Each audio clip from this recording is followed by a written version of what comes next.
Assalamualaikum warahmatullahi wabarakatuh. Alhamdulillahi rabbil alamin, wal aqibatu lil muttaqin, wala udwana illa 'alal zalimin. Ashhadu an la ilaha illallah wahdahu la syarika lah, wa ashhadu anna Muhammadan 'abduhu wa rasuluh. Allahumma salli wa sallim ala sayyidina Muhammadin wa ala alihi wa ashabihi ajma'in. Subhanaka la ilma lana illa ma 'allamtana innaka antal alimul hakim. Rabbi shrah li sadri wa yassir li amri wahlul 'uqdatam min lisani yafqahu qawli. Amma ba'du. Hadirin jamaah yang dirahmati Allah sekalian, alhamdulillah, puji dan syukur kita panjatkan kehadirat Allah Subhanahu wa taala, yang mana hingga saat ini Allah masih kurniakan kita nikmat iman, nikmat Islam, nikmat sehat wal afiat, dan kita diizinkan oleh Allah dapat menyelesaikan ibadah pada bulan suci Ramadan dengan baik, yang kita berharap semoga semua yang kita lakukan pada bulan Ramadan diterima oleh Allah Subhanahu wa taala. Maka pada permulaan taklim kita setelah kita tawakufkan sementara, saya ingin mengucapkan satu ucapan yang juga diucapkan oleh para sahabat ketika bertemu setelah Ramadan selesai. Taqabbalallahu minna wa minkum. Taqabbal ya karim. Ja'alallahu ayyakum minal aidin al-faizin kullu amin wa antum bi khair. Kita semua sudah menyelesaikan ibadah puasa pada bulan suci Ramadan. Kita berharap semua diterima oleh Allah Subhanahu wa taala. Setiap orang bisa berlebaran, tetapi tidak semua orang dapat beridul fitri. Dulu saya dengar perkataan ini daripada almarhum Kiai Haji Zainuddin MZ, ya, terkenal ini ucapan. Orang kalau nggak puasa, nggak taraweh, masih bisa lebaran. Nggak ada yang larang. Bisa pulang kampung, bisa pakai baju baru. Tapi tidak semua orang itu dapat beridul fitri. Hanya orang-orang yang telah menyelesaikan ibadah pada bulan Ramadan, mereka-mereka yang layak beridul fitri. Id artinya adalah hari raya, yang hari raya ini diulang-ulang setiap tahun, maka dia disebut Id.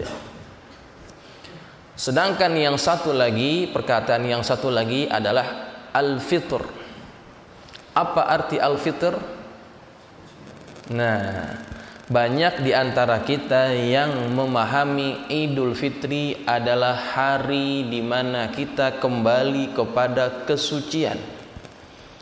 Walhal arti al-fitr pada perkataan itu bukan itu maksudnya. Al-fitr artinya makan.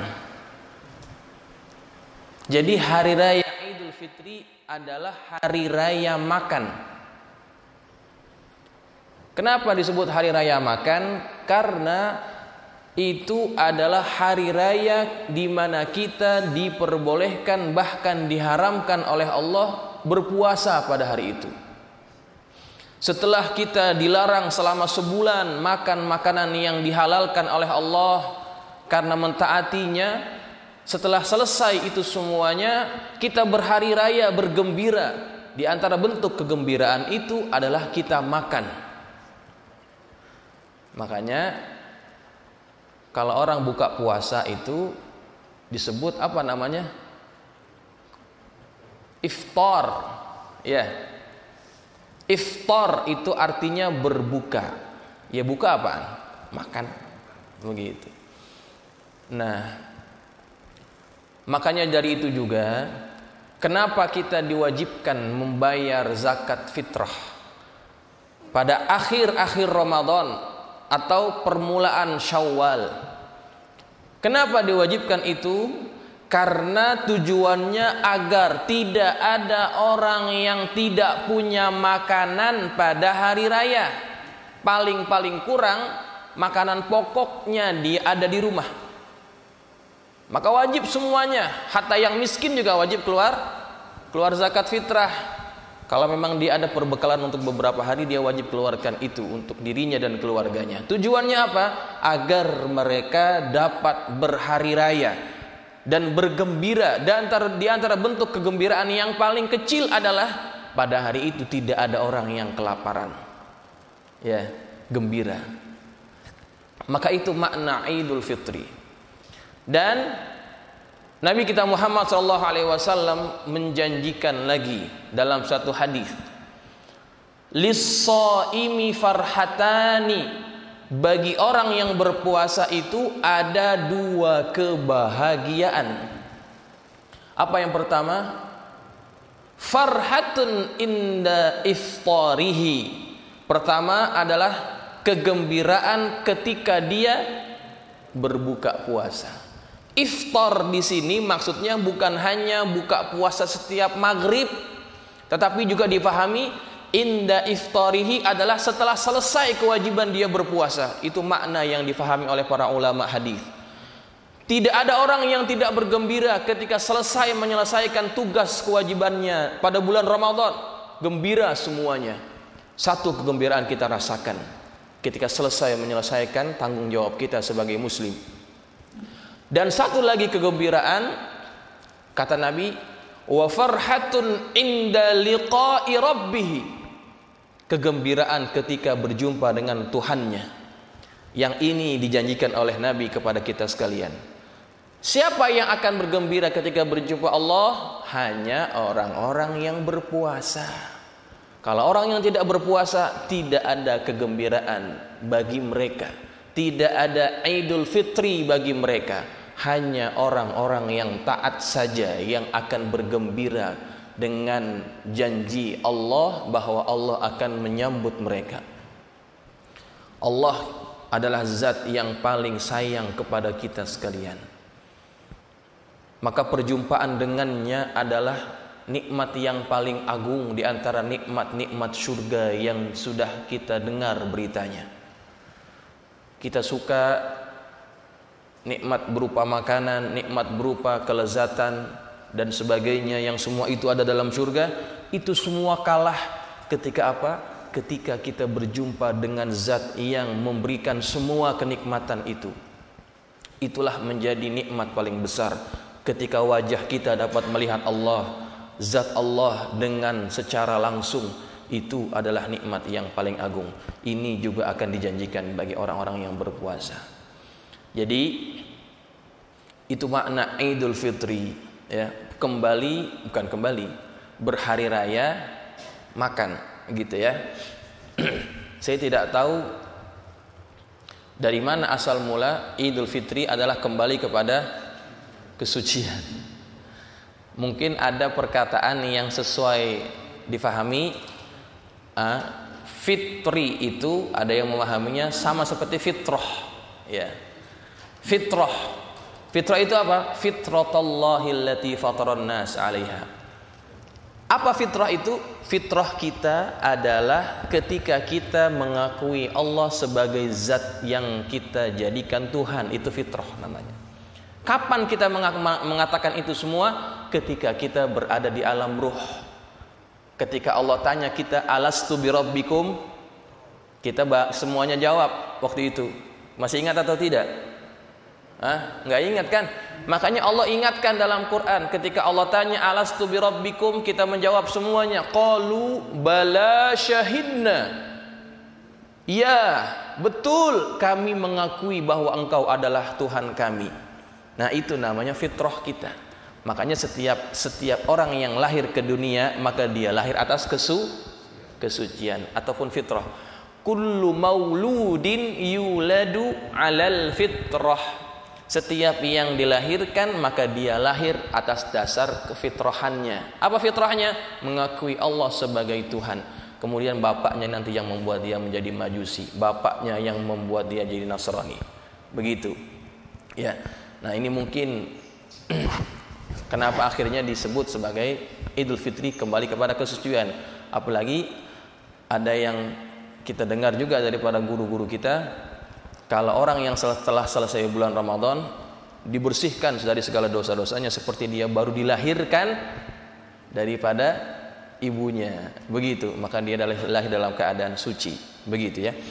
Tapi makna yang paling tepat, Idul Fitri adalah hari raya makan. Ala kulli hal, mudah-mudahan kita semuanya termasuk orang-orang yang dijanjikan kebahagiaan, baik itu di dunia dan nanti ketika berjumpa Allah Subhanahu wa taala. Jamaah sekalian yang dirahmati Allah, pagi ini kita tidak membaca kitab karena seperti permintaan daripada Haji Yusuf, kita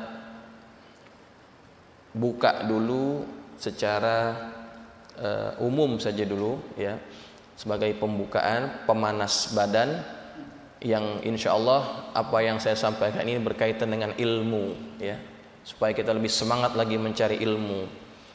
Jamaah sekalian yang dirahmati Allah, dalam satu hadis, yang hadis ini diriwayatkan oleh Al-Imam Al-Bukhari dan Imam Muslim. Satu hari ketika salah seorang sahabat yang namanya Abi Waqid Al-Laythi, dia sedang bersama Rasulullah SAW, duduk-duduk di masjid. Dan juga waktu itu sahabat-sahabat yang lainnya ada bersama Nabi. Tiba-tiba datang 3 orang. Iz aqbala thalathatu nafarin. Datang 3 orang laki-laki. Fa aqbala ithnani ila Rasulillah sallallahu alaihi wasallam wa dhahaba wahidun. Dari 3 orang ini, 2 orang betul-betul menghadap Nabi, yang satu lagi pulang. Kemudian 2 orang ini berdiri di hadapan Rasulullah sallallahu alaihi wasallam. Kemudian di antara 2 orang yang berdiri di hadapan Nabi ini, yang satu melihat Nabi dalam keadaan agak terkejut ya, agak canggung ya, dan juga dia merasa agak kikuk begitu ya. Kemudian yang satu lagi dia melihat di tempat Nabi duduk bersama para sahabat ada ruang kosong. Kayak begini nih, ruang kosongnya kan kebanyakan ya. Ketika itu di antara para sahabat yang mengeliling Nabi ada ruang kosong. Kemudian ketika dia lihat ada ruang kosong itu, dia duduk di tempat itu. Fajalasa fiha, dia duduk pada ruang itu, tempat itu. Wa ammal akharu fajalasa khalfahum. Yang satu lagi, dia tidak mencari seperti sahabatnya yang satu ini. Dia duduk di belakang. Ya, duduknya di belakang. Dia karena malu gitu ya. Bukan yang belakang sini, bukan. Ya. Ini ceritanya, ini cerita hadis nih. Ya. Yang satu lagi yang tadi pulang. Ya. Maka setelah selesai, Nabi mengajarkan kepada para sahabatnya, Nabi bersabda, ala ukhbirukum anin nafarits tsalatsa. Maukah engkau aku beritahu tentang 3 orang ini? Amma ahaduhum, salah satu di antara mereka, fa'awa ilallahi fa'awahullah. Yang satu ini kan mendekat kepada Nabi, dia cari tempat duduk bersama Nabi, mengambil peluang. Ketika dia mendekat kepada Allah, mendatangi Allah, maka Allah pun mendekat kepadanya ya. Allah juga mendekatinya. Wa ammal akharu fastahya minallah. Yang satu lagi yang duduknya di belakang, dia merasa malu-malu kepada Allah. Fastahyallahu minhu, maka Allah pun malu kepada dia. Wa ammal akharu fa'arada 'anillahi fa'aradallahu anhu. Yang satu lagi yang dia tidak mengambil peluang itu, baik untuk duduk di depan ataupun di belakang, dia malah pulang, nggak mau dengar apa yang Nabi sampaikan daripada bab-bab ilmu. Dia pulang ke rumahnya, yang dia berpaling daripada Allah, fa'aradallahu anhu, Allah juga berpaling daripada orang tersebut. Nah, ini 3 orang yang Nabi ceritakan dalam hadis tersebut. Maka kalau kita termasuk orang-orang yang dimudahkan langkahnya untuk hadir ke majelis ilmu, inilah cara Allah untuk menyayangi kita. Dan beruntunglah kita termasuk hamba-hamba Allah di antara hamba Allah yang lainnya yang lebih banyak di luar sana, yang mereka tidak ada kekuatan, yang tidak diberikan kekuatan oleh Allah untuk hadir di majelis ini. Kita sudah berada di dalamnya, maka mudah-mudahan ini menjadi satu jalan untuk kita lebih mudah lagi masuk ke dalam surga Allah Subhanahu wa taala. Karena ada satu janji daripada Nabi kita Muhammad, man salaka tariqan yaltamisu fihi ilman, barang siapa yang menempuh jalan mencari ilmu, datang ke tempat ini subuh-subuh dalam keadaan ngantuk, dia datang juga ke tempat ini untuk mengaji, maka berarti dia sedang menempuh jalan, memudahkan jalannya untuk masuk ke dalam surga Allah Subhanahu wa taala. Mudah-mudahan kita termasuk di antara mereka. Jamaah sekalian yang dirahmati Allah,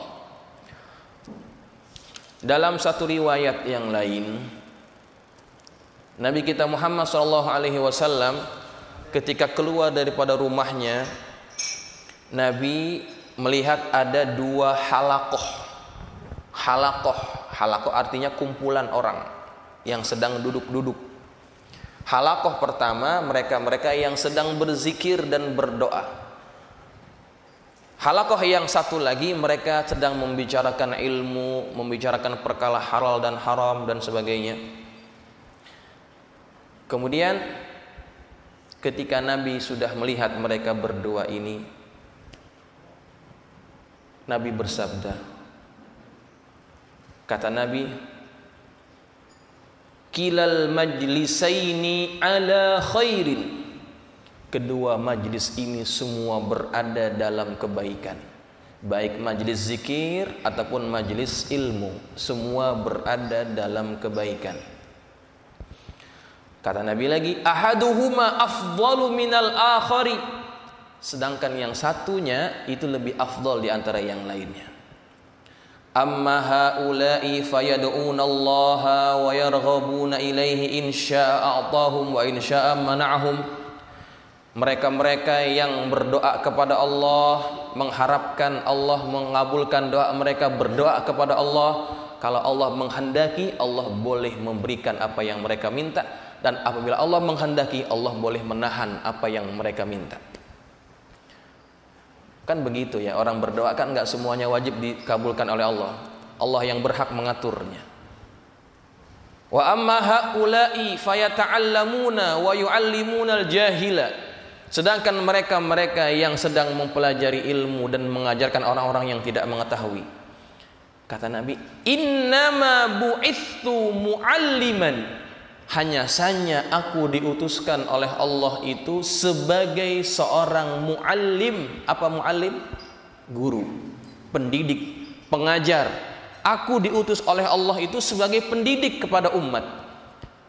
Kemudian Nabi memilih duduk di mana? Nabi memilih duduk bersama halaqah ilmu. Duduk bersama orang-orang yang sedang mengaji. Nabi tidak memilih duduk bersama orang-orang yang berzikir. Bukan berarti tidak baik. Nabi sudah katakan itu sebagai majlis yang baik. Tapi Nabi memilih majlis yang lebih afdal. Apa itu? Majlis ilmu.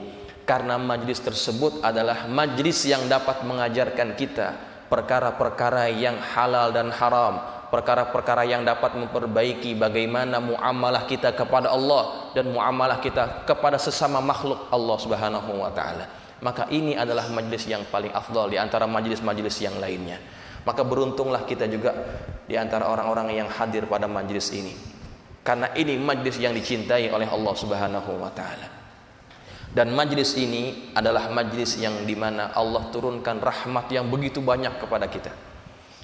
Ada satu ucapan daripada salafus salih, inda dzikris salihin tanzilur rahmah.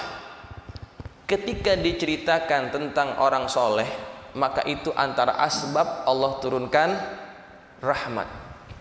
Kita cerita tentang orang soleh, baik itu nabi, baik itu sahabat, baik itu para ulama, baik itu para wali, kalau kita ceritakan mereka, perihal hidup mereka selama mereka hidup di dunia, itu menjadi asbab Allah turunkan rahmat kepada kita. Ceritakan mereka saja itu sudah menjadi asbab. Bagaimana kalau kita berada pada majlis yang majlis itu adalah majlis yang disukai oleh para solehin, yaitu majlis ilmu.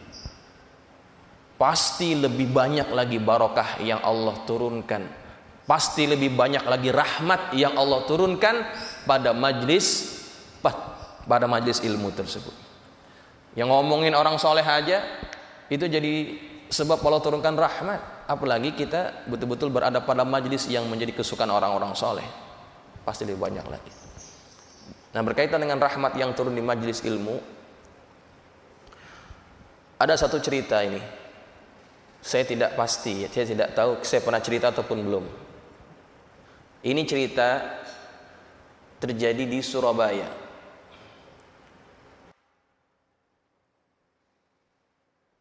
Sudah cerita belum? Hah? Belum. Yang udah di mana? Darussalam, Asyafiyah. Jadi waktu itu ada seseorang yang dia ini datang kepada seorang guru.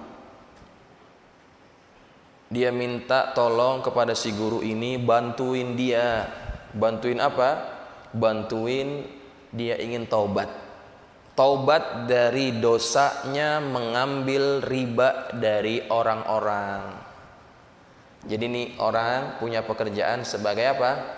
Rentenir, lintah darat. Udah pernah cerita belum? Belum. Dia pekerjaannya makan duit riba. Ada orang datang minta duit, dikasih pinjam, tapi ada bunganya. Nah, kebetulan Allah berikan dia petunjuk, dia taubat dari dosanya itu. Dia datang kepada si tuan guru ini minta tolong dibantu. Kemudian dia bawa buku.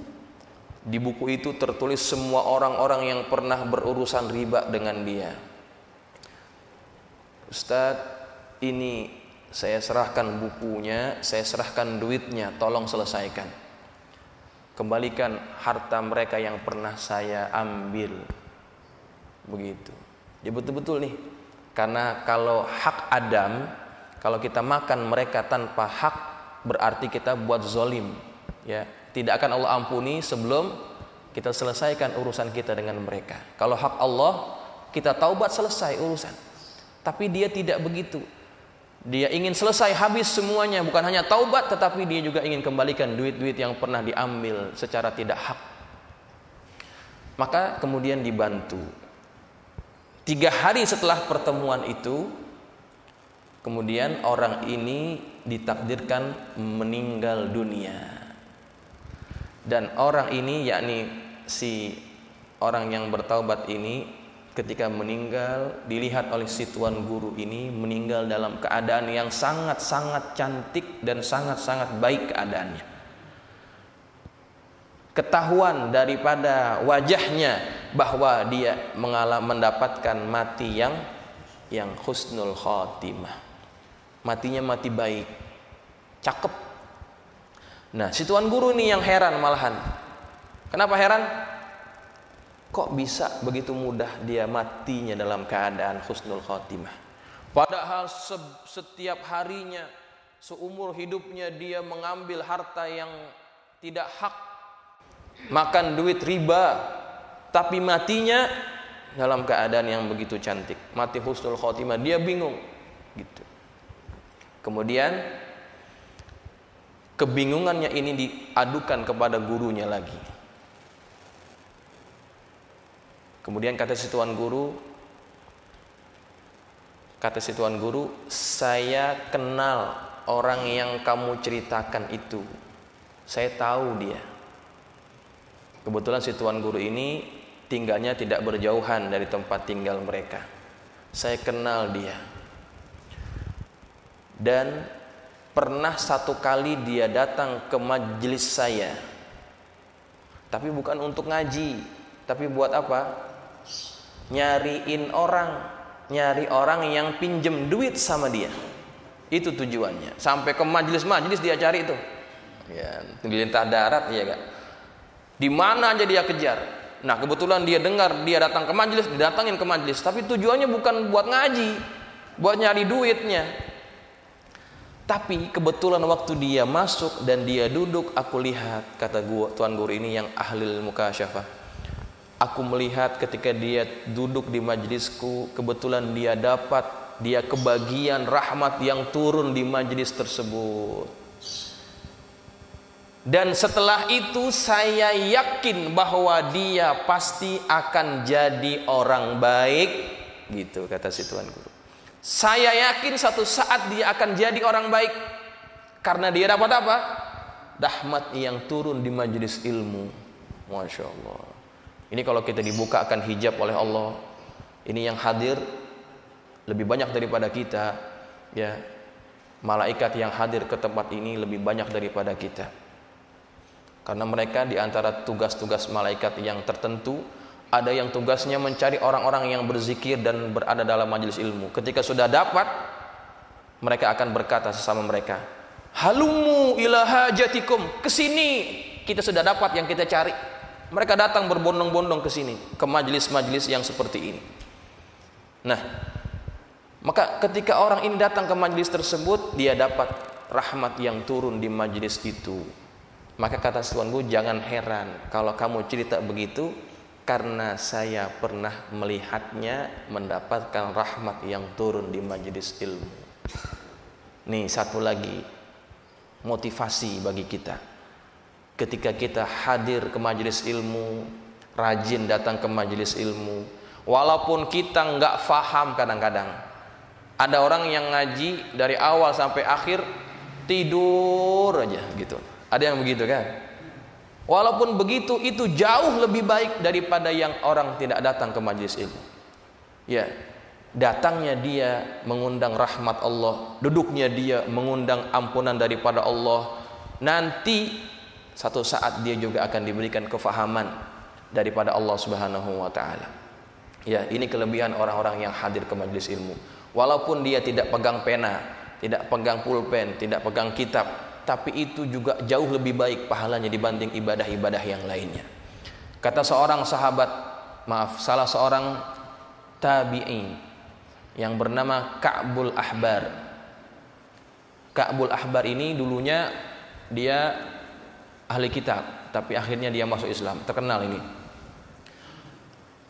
Kata dia, lau anna thawaba majalisil ilmi badalin nasi, seandainya pahala majlis-majlis ilmu itu ditampakkan kepada manusia, orang-orang bisa melihat pahalanya, laqtatalu alaihi, mereka pasti akan berbunuh-bunuhan untuk mendapatkan pahala itu. Hatta yatruka, sehingga mereka meninggalkan hatta yatruka kullu dhi imaratin imaratahu, sehingga orang-orang yang memiliki bangunan-bangunan yang tinggi, rumah-rumah yang megah, mereka sanggup meninggalkan rumah mereka, bangunan mereka, hanya untuk apa? Untuk menghadiri majelis ilmu, mendapatkan pahalanya kalau diperlihatkan. Wa kullu dhi suqin suqahu, kemudian juga kalau ada orang yang diperlihatkan pahalanya itu, dia punya pasar, ditinggalkan pasarnya. Demi apa? Demi mendapatkan pahala hadir ke majelis ilmu. Ini kata siapa ini? Kata Ka'bul Ahbar, ahli kitab daripada kalangan tabi'in, ya.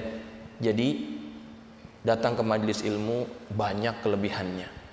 Dia menjadi majelis yang sangat dicintai oleh Rasulullah. Kemudian di sini juga banyak turunnya rahmat dan juga ampunan daripada Allah. Kemudian pahala yang kita dapatkan adalah lebih banyak daripada ibadah-ibadah yang lainnya.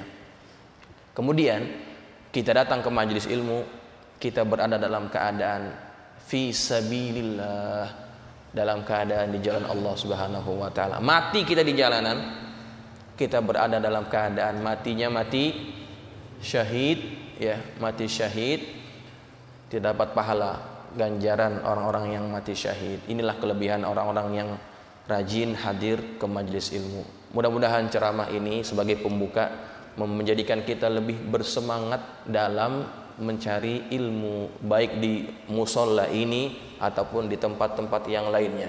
Siapa saja guru yang mengajar itu padilatnya sama, keutamaannya sama, ya. Insya Allah kita dapat keutamaan itu semuanya. Demikian yang dapat saya sampaikan. Insya Allah kita akan bertemu lagi pada pertemuan yang akan datang. Kita akan mulai lagi, meneruskan lagi pembacaan kitab tafsir Jalalain yang kita hentikan waktu yang terakhir itu kalau tidak salah sampai surah At-Tahrim, bukan Ustaz? At-Tahrim ya? At-Tolak ya? Baru mulai ya? At-Tahrim baru mulai. Insya Allah kita akan sambung lagi pada pertemuan yang akan datang. Demikian yang dapat saya sampaikan. Mohon maaf apabila ada kekurangan. Saya juga ingin mengucapkan mohon maaf lahir dan batin selama saya mengajar sebelum ini apabila ada salah-salah kata, gurauan-gurauan yang tidak layak, yang barangkali menggores perasaan para jamaah sekalian. Saya mohon dibukakan pintu maaf yang sebesar-besarnya. Demikian yang dapat saya sampaikan. Hadanallahu wa iyyakum ajma'in. Assalamualaikum warahmatullahi wabarakatuh.